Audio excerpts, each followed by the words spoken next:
शांति।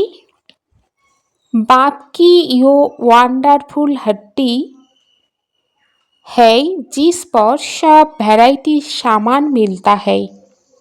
उस हड्डी के तुम मालिक हो। এটা হলো বাবার আশ্চর্যজনক দোকান অর্থাৎ হাট্টি, যেখানে সব রকমের জিনিসপত্র পাওয়া যায়। তোমরা হলে এই দোকানের मालिक। इस वंडरफुल दुकानदार की कभी कोई भी नहीं कर सकता है। क्यों? এই আশ্চর্যজনক দোকানদারকে নকল কেউ করতে পারে না। কেন? क्योंकि ये स्वयं ही सर्व खजानों का भंडार है। ज्ञानों का, सुख का, शांति का, पवित्रता का, सब चीज़ों का सागर है। जिसको जो चाहिए वह मिल सकता है। निर्वृत्ति मार्ग वालों के पास ये सामान मिल नहीं सकता। कोई भी अपने को बाप समान सागर कह नहीं सकते।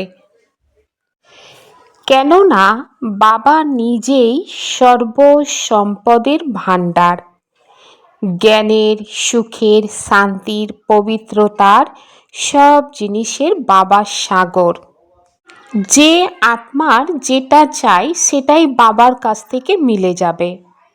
সংসার ত্যাগী ব্যক্তির কাছ থেকে এই সব জিনিস কখনোই মিলবে না।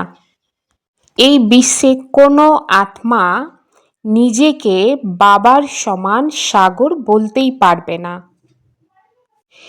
এখন বাচ্চারা বসে আছে বেহদ বাবার সামনে। শিব বাবাকে বিশ্ব পিতা বলা হয়। বিশ্ব পিতা বসে সারা বিশ্বের জ্ঞান প্রদান করছেন আত্মারূপী বাচ্চাদেরকে। পরমাত্মা বাবার কাছ থেকে সারা বিশ্বের সকল আত্মা সব কিছুই নিতে পারবে। হাট হচ্ছে একটাই। মানবের এটা জানা নেই যে আমরা আসলে কি চাই। তো বিশ্বপিতা বাবার হাট তো অনেক বড়। বাবাকে বলা হয় সুখের সাগর, পবিত্রতার সাগর, আনন্দের সাগর, জ্ঞানের সাগর। কোনো দোকানদার থাকলে তার কাছে ভিন্ন ভিন্ন রকমের ভ্যারাইটি জিনিস থাকে। আর এই বাবা হলেন বিশ্বপিতা। বাবার কাছে ভিন্ন ভিন্ন জিনিসপত্র আছে। কি কি আছে? সুখ, শান্তি, আনন্দ, খুশি, পবিত্রতা, জ্ঞান সব কিছুই আছে। আর এই জিনিসগুলো হলো আশ্চর্যজনক অলৌকিক জিনিস। এই একটাই দোকান আছে আর এখানে সুখ শান্তি সব কিছুই পাওয়া যায়। আর কারোর এই রকম দোকান নেই। যদি বলা যায় যে ব্রহ্মা, বিষ্ণু, শঙ্করের কাছে কি জিনিস আছে? কিছুই নেই। সব থেকে উঁচু জিনিস আছে বাবার কাছে। এই জন্য বাবার মহিমা গাওয়া হয়ে থাকে। তমেব মাতাচ্চ পিতা। এই রকম মহিমা কখনো কারোর জন্য গাওয়া হয় না। মানব শান্তির জন্য উদ্ভ্রান্ত হতে থাকে। কারোর ঔষধ চাই, কারোর কিছু চাই, সেসবের জন্য তো লৌকিক দোকান আছে। সমগ্র দুনিয়াতে সকলের কাছে লৌকিকের জিনিস আছে। আর ইনি এক বাবা যার কাছে অসীম জগতের জিনিস আছে। এই জন্য বাবার মহিমা আছে। পতিত পাবন, মুক্তিদাতা, জ্ঞানের সাগর, আনন্দের সাগর। যদি লিস্ট লেখা যায় তো অনেক হয়ে যাবে। যে বাবার কাছে এইসব জিনিস আছে তো বাচ্চাদেরও অধিকার আছে সেই জিনিসের ওপর। কিন্তু এটা কারোর বুদ্ধিতে আসে না যে যখন এই রকম বাবার আমরা বাচ্চা হয়েছি তো বাবার জিনিসের ওপর আমাদের মালিক হতে হবে। বাবা আসেনি ভারতবর্ষে। বাবার কাছে যা কিছু জিনিসপত্র আছে সেসব কিছুই অবশ্যই নিয়ে আসবেন। তার কাছ থেকে নেওয়ার জন্য তো আমরা যেতে পারবো না। বাবা বলেন যে আমাকে আসতে হয়। कल्प कल्प कल्प के संगम पर मैं आकर तुमको सब चीजें दे जाता हूँ। हम जो तुमको वक्र देता हूँ वह फिर कभी मिल नहीं सकता। आधा कल्प के लिए तुम्हारे भंडारे भर जाते हैं। ऐसी कोई अप्राप्त वस्तु नहीं रहती जिसके लिए पुकारना पड़े। ड्रामा प्लान अनुसार तुम सब वर्षा लेकर फिर धीरे धीरे सीढ़ी उतारते हो। पुनर्जन्म भी जरूर लेना पड़े। বাবা বলেন, বাচ্চারা, আমি কল্প কল্প কল্পের সঙ্গমে আসি, এসে তোমাদেরকে সব জিনিস দিয়ে যাই। আর আমি তোমাদের যে জিনিসপত্র দিই সেগুলো আর কখনোই পাওয়া যায় না। অর্ধেক কল্পের জন্য তোমাদের ভাণ্ডার ভরপুর হয়ে যায়। তো বাবা এই রকম কোনো অপ্রাপ্ত বস্তুও থাকে না যার জন্য তোমরা পুনরায় আমাকে ডাকবে। ড্রামার প্ল্যান অনুসারে তোমরা সবাই উত্তরাধিকার নিয়ে পুনরায় ধীরে ধীরে সিঁড়ি দিয়ে নামতে থাকো। পুনর্জন্ম অবশ্যই নিতে হয় তোমাদের। 84 জন্ম নিতে হয়। 84 চক্র বলে থাকে, কিন্তু অর্থ কিছুই বুঝতে পারে না। 84 পরিবর্তে মানব 84 লক্ষ জন্ম বলে দিয়েছে। মায়া আবার এইভাবে ভুল করিয়েও দেয়। এটা এখনই তোমরা বুঝতে পারছ, আবার তো এসব কিছুই ভুলে যাবে। এই সময় জিনিসপত্র গ্রহণ করছো, আর বাবা বলেন সত্যযুগে রাজত্ব করবে। কিন্তু বাচ্চাদের এটা জানা নেই যে এই রাজত্ব আমাদেরকে কে দিয়েছিলেন। লক্ষ্মী নারায়ণের রাজ্য কবে ছিল? স্বর্গের সুখ গাওয়া হয়ে থাকে। সবাই অল্প একটু সুখ দেয়, এর মাধ্যমে বেশি সুখ পাওয়া যায় না। পুনরায় সেই সুখ প্রায় লোপ হয়ে যায়। অর্ধকল্প পরে রাবণ এসে সব সুখ ছিনিয়ে নেয়। কারোর প্রতি রাগ করলে তো বলা হয় তোমার কলা কায়া নষ্ট হয়ে গিয়েছে। তুমিও যে সর্বগুণ সম্পন্ন 16 কলা সম্পূর্ণ ছিলে, সেই সমস্ত কলা এখন শেষ হয়ে গিয়েছে। এক বাবা ছাড়া আর কারোর এত মহিমা হয় না। বলে না যে পয়সা আছে, চারিদিকে ঘুরে এসো। তোমরা ভেবে দেখো যে স্বর্গ কতই না অপরিমিত ধন সম্পত্তি ছিল, এখন সেই সব আছে নাকি? সব লুপ্ত হয়ে গিয়েছে। ধর্মভ্রষ্ট কর্মভ্রষ্ট হয়ে যায়, তাই ধন সম্পত্তি লুট হয়ে যায়, তো পুনরায় নিচে নামতে থাকে। এর জন্য বাবা বোঝাচ্ছেন যে তোমাদেরকে এত ধন সম্পত্তি দিয়েছিলাম, তোমাদেরকে হীরের সমান বানিয়েছিলাম, পুনরায় তোমরা এত ধন সম্পত্তি কোথায় হারিয়ে ফেললে? এখন পুনরায় বাবা বলছেন যে নিজের উত্তরাধিকার পুরুষার্থ করে গ্রহণ করো। তোমরা জানো যে বাবা আমাদেরকে পুনরায় স্বর্গের বাদশাহী প্রদান করছেন আর বলছেন যে হে বাচ্চারা, আমাকে স্মরণ করো, তাহলে তোমাদের ওপরে যে জং লেগে আছে সে সব বেরিয়ে যাবে। বাচ্চারা বলে যে বাবা আমি ভুলে যাই। তো বাবা বলেন এটা কি? কন্যা যখন বিবাহ করে তখন পতিকে কখনো ভুলে যায় কি? তো বাচ্চারা কখনো বাবাকে ভুলে যায় কি? বাবা তো হলেন দাতা, উত্তরাধিকার বাচ্চাদেরকেই গ্রহণ করতে হবে, তাই অবশ্যই স্মরণ করতে হবে। বাবা বোঝাচ্ছেন যে মিষ্টি মিষ্টি হারানিধি বাচ্চারা, স্মরণের যাত্রায় থাকবে তো বিকর্ম বিনাশ হবে, এছাড়া আর অন্য কোনো উপায় নেই। भक्ति मार्ग में तीर्थ यात्रा, गंगा स्नान आदि जो करते आए हो तो सीढ़ी नीचे उतरते ही आए हो, ऊपर तो चढ़ नहीं सकते। लॉ नहीं कहता सबकी उतरती कला ही है। ये जो कहते हैं कि फलाना मुक्ति में गया, ये झूठ बोलते, वापिस कोई जा नहीं सकते। बाबा आया है तुमको 16 कला संपूर्ण बनाने। तुम ही गाते थे कि मुझ निर्गुण हारे में अभी तुम जानते हो कि बाप गुणवान बनाते। हम ही गुणवान पूज्य थे, हमने ही वर्षा लिया था, 5000 वर्ष हुए।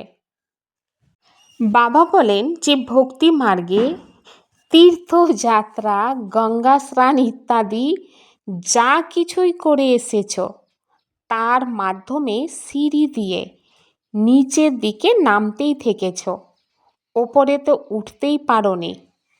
ল সেটা বলে না সকলের অবতরণ কলা হয়। এটা যে বলে অমুকের মুক্তি হয়ে গিয়েছে, এসব মিথ্যা কথা বলে। বাড়ি কেউ ফিরে যেতে পারে না, অর্থাৎ পরম ধামে কোনো আত্মা ফিরতেই পারে না। বাবা এসেছেন বাচ্চাদেরকে 16 কলা সম্পূর্ণ বানাতে। বাচ্চারাই গাইতে থাকে আমার এই নির্গুণ শরীরে কোনো গুণ নেই। এখন বাবা বলেন তোমরা জানো যে বাবা গুণবান বানাতেই এসেছেন। আমরা আত্মারাই গুণবান পূজ্য ছিলাম, আমরাই বাবার সম্পদের উত্তরাধিকারী গ্রহণ করেছিলাম। তো কত বছর আগে গ্রহণ করেছিলাম? বাবা বলেন তোমরা জানো 5000 বছর হয়ে গিয়েছে। বাবা বলেন যে তোমাদেরকে উত্তরাধিকার দিয়ে গিয়েছিলাম। শিব জয়ন্তী, রাখি বন্ধন, দশহারা ইত্যাদি পালন করে থাকে, তথাপি কিছুই বুঝতে পারে না, সব কিছুই ভুলে যায়। পুনরায় বাবা এসে স্মরণ করিয়ে দেন তোমরাই ছিলে, পুনরায় তোমরাই রাজ্য ভাগ্য হারিয়েছ। তো বাবা বোঝাচ্ছেন এখন সমগ্র দুনিয়া পুরানো ক্ষণভঙ্গুর হয়ে গিয়েছে। দুনিয়া তো এটাই আছে, এই ভারতই নূতন ছিল, এখন পুরানো হয়ে গিয়েছে। স্বর্গে সর্বদাই সুখ হয়ে থাকে। পুনরায় দাপর থেকে যখন দুঃখ শুরু হয় তখনই এই বেদ শাস্ত্র ইত্যাদি তৈরি হয়। আর ভক্তি করতে করতে যখন তোমরা বাচ্চারা তোমাদের ভক্তি সম্পূর্ণ করো তখন ভগবান আসেন, তাই না? তো এই জন্য বলা হয় ব্রহ্মার দিন আর ব্রহ্মার রাত। দিন হচ্ছে সত্য আর ত্রেতা যুগ, রাত হচ্ছে দাপর আর কলি, অর্থাৎ অর্ধেক অর্ধেক। জ্ঞানকে দিন বলা হয় আর ভক্তিকে রাত বলা হয়। নিরাকার পরমাত্মা শিবকে শিব বাবা বলা হয়, কৃষ্ণকে কখনো বাবা বলা হয় না, আর কৃষ্ণের জন্য বাবা শব্দ শোভা পায় না। বাবা বলেন তোমরা হলে পবিত্রী মার্গের, তোমরা সম্পূর্ণ নির্বিকারী ছিলে, নির্বিকারী দুনিয়া ছিল, এটা হলো বিকারী দুনিয়া। পুনরায় বলে যে সত্য যুগে কি বাচ্চা জন্ম নেয় না, সেখানে তো বিকার ছিল। বাবা বলেন সেটা হলো সম্পূর্ণ নির্বিকারী দুনিয়া। সম্পূর্ণ নির্বিকারী পুনরায় কিভাবে বিকারী হতে পারে? আবার সত্যযুগে এত মানব হবে, এটা কি করে হতে পারে? সেখানে এত মানব হবেই না। ভারত ছাড়া আর কোনো খণ্ড বা দেশ সেখানে থাকবে না। তারা বলে যে আমরা মানতে পারছি না, দুনিয়া তো সর্বদাই ভরপুর থাকবে। কিছুই বুঝতে পারে না। তো বাবাও বাচ্চাদের বোঝাচ্ছেন যে ভারত গোল্ডেন, অর্থাৎ স্বর্ণযুগ ছিল। এখন তো আয়রন এজেড, পাথর বুদ্ধি হয়ে গিয়েছে। এখন বাচ্চারা তোমরা ড্রামাকে বুঝে গিয়েছ। গান্ধী প্রভৃতি সবাই রামরাজ্য চেয়েছিল, কিন্তু দেখায় যে মহাভারতের লড়াই লেগেছিল। ব্যাস, তারপর সব খেলা শেষ। তারপর কি হলো? কিছুই দেখায়নি। তো বাবা বসে এই সব কথা বাচ্চাদেরকে বোঝাচ্ছেন। এসব তো হলো খুবই সহজ। শিব জয়ন্তী পালন করে, তাহলে অবশ্যই শিব বাবা এসেছিলেন। তিনি হলেন হেভেনলি গডফাদার। তো অবশ্যই হেভেন অর্থাৎ স্বর্গের গেট খুলতেই আসবেন। আসবেন তখন যখন নরক হয়ে যাবে। হেভেনের দ্বার খুলে হেল অর্থাৎ নরকের দ্বার বন্ধ করে দেবে। স্বর্গের দরজা খুলতেই তো অবশ্যই সবাই স্বর্গে আসবে। এই সব কথা কোনো ডিফিকাল্ট নয়। মহিমা কেবল এক বাবারই আছে। শিব বাবার একটাই দোকান, আর বাবা হলেন অসীম জগতের বাবা। অসীম জগতে বাবার মাধ্যমে ভারতের স্বর্গের সুখ প্রাপ্ত হয়। অসীম জগতের বাবা স্বর্গ স্থাপন করেন। বরাবর অসীম জগতের সুখ ছিল। পুনরায় আমরা নরকে কেন পড়ে আছি, এটা কেউ জানে না। বাবা বোঝাচ্ছেন যে তোমরাই ছিলে, পুনরায় তোমরাই নেমে গিয়েছ। দেবতাদের 84 জন্ম নিতে হয়, এখন এসে পতিত হয়ে গিয়েছে। বাবা বলেন যে কাউকে জিজ্ঞাসা করো রাবণকে কবে থেকে জ্বালানো হয়, বলে দেবে যে সে তো অনাদি চলে আসছে।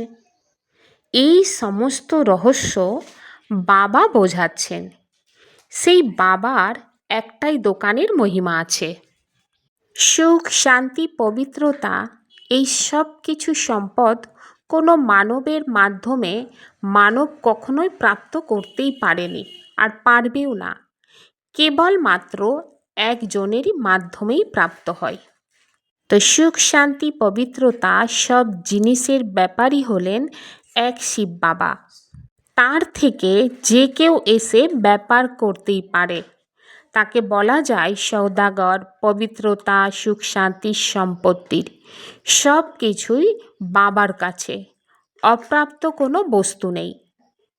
বাবা তো বাচ্চাদেরকে দিয়েই এসেছেন, আর গ্রাহকেরা অর্থাৎ বাচ্চারা নিতে নিতে ক্লান্ত হয়ে যায়। বাবা বলেন আমি আসি দেওয়ার জন্য, আর তোমরা ঠান্ডা হয়ে যাও গ্রহণ করার ক্ষেত্রে। বাচ্চারা বলে যে বাবা, মায়ার তুফান আসে, হ্যাঁ পদও অনেক উঁচু প্রাপ্ত হয়, স্বর্গের মালিক তৈরি হও, এটা কি কম কথা? তাই পরিশ্রম তো করতেই হবে, শ্রীমতে চলতে থাকো। যা কিছু জিনিসপত্র প্রাপ্ত হয় সেগুলো পুনরায় অন্যদের দিতে হবে, দান করতে হবে, পবিত্রও হতে হবে।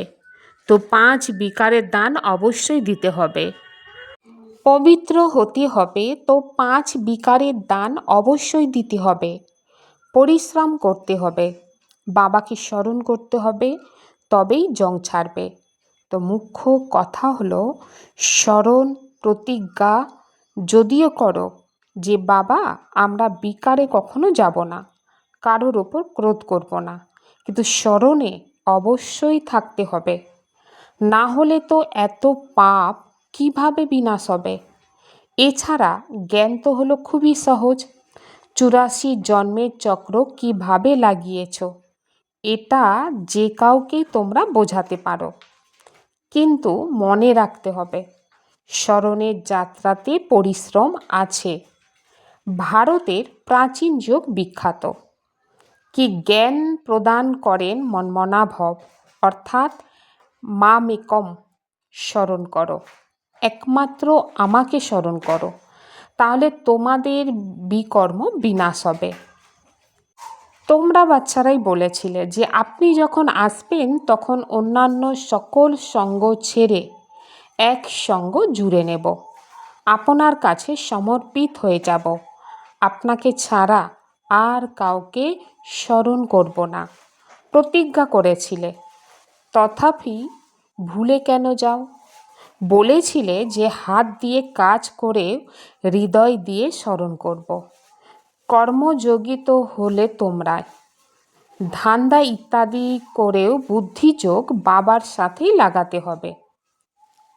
এখন আমি এসে গিয়েছি, আমাকে স্মরণ করো, এই স্মরণে বারে বারে ভুলে যাও, এতেই পরিশ্রম আছে। কর্মাতীত অবস্থা হয়ে গেলে তো এই শরীর ছেড়ে দিতে হবে। যখন রাজধানী স্থাপন হয়ে যাবে তখন তোমরা কর্মাতীত অবস্থাকে প্রাপ্ত করবে। এখন তো সবাই হলো পুরুষার্থী। সব থেকে বেশি মাম্মা বাবা স্মরণ করেছিলেন, সূক্ষ্ম লোকে সেটা দেখা যায়। बाप समझाते हैं मैं जिसमें प्रवेश करता हूँ वह बहुत जन्मों के अंत वाला जन्म है। वह भी पुरुषार्थ कर रहे, कर्मातीत अवस्था में अभी कोई पहुँच नहीं सकते। कर्मातीत अवस्था आ जाए तो फिर ये शरीर रह नहीं सकते। बाबा तो बहुत अच्छी रीति समझाते, अब समझने वालों की बुद्धि पर है। বাবা বোঝাচ্ছেন যে আমি যার মধ্যে প্রবেশ করি তার সেই জন্ম হলো অনেক জন্মের অন্তিম জন্ম। সেও পুরুষার্থ করছে কর্মাতীত অবস্থাতে এখন কেউ পৌঁছাতে পারবে না। কর্মাতীত অবস্থা এসে গেলে তো পুনরায় এই শরীর আর থাকতে পারবে না।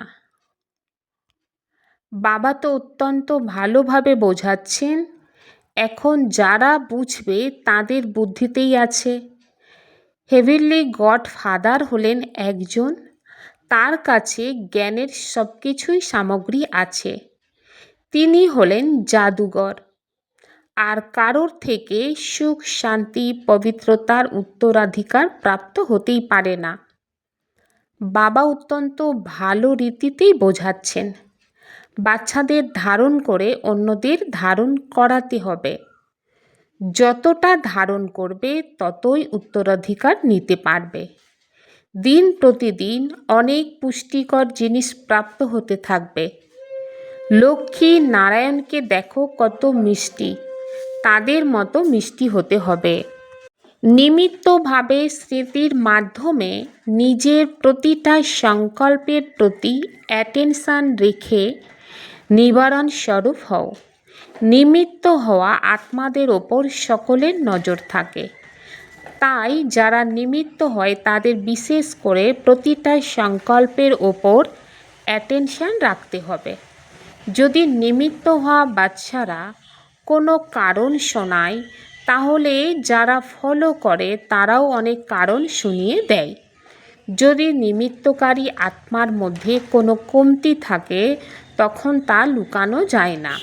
তাই বিশেষ করে নিজের সংকল্পের প্রতি, বাণী এবং কর্মের প্রতি অ্যাটেনশন দাও এবং নিবারণ স্বরূপ হও। ज्ञानी तो आत्मा वह है जिसमें अपने गुण व विशेषताओं का भी अभिमान ना हो। জ্ঞানী তো আত্মা সেই হয় যার মধ্যে নিজের গুণ এবং বিশেষতার অহংকার থাকবে না। মহান হওয়ার জন্য মধুরতা এবং নম্রতার গুণ ধারণ করো। মধুরতার গুণ জীবনে তখনই আসবে যখন নিজের এবং অন্যের অতীতকে না দেখে অন্তরের সংস্কারকে সরল এবং নম্রচিত করে তুলবে। সরলচিত আত্মার গুণ হলো মধুরতা, আর নয়নের মধুরতা মুখের মধুরতা, চলনের মধুরতা প্রত্যক্ষ রূপে দেখা যায়।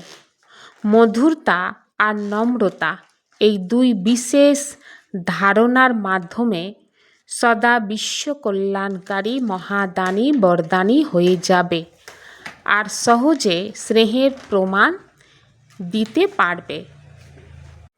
ওম শান্তি।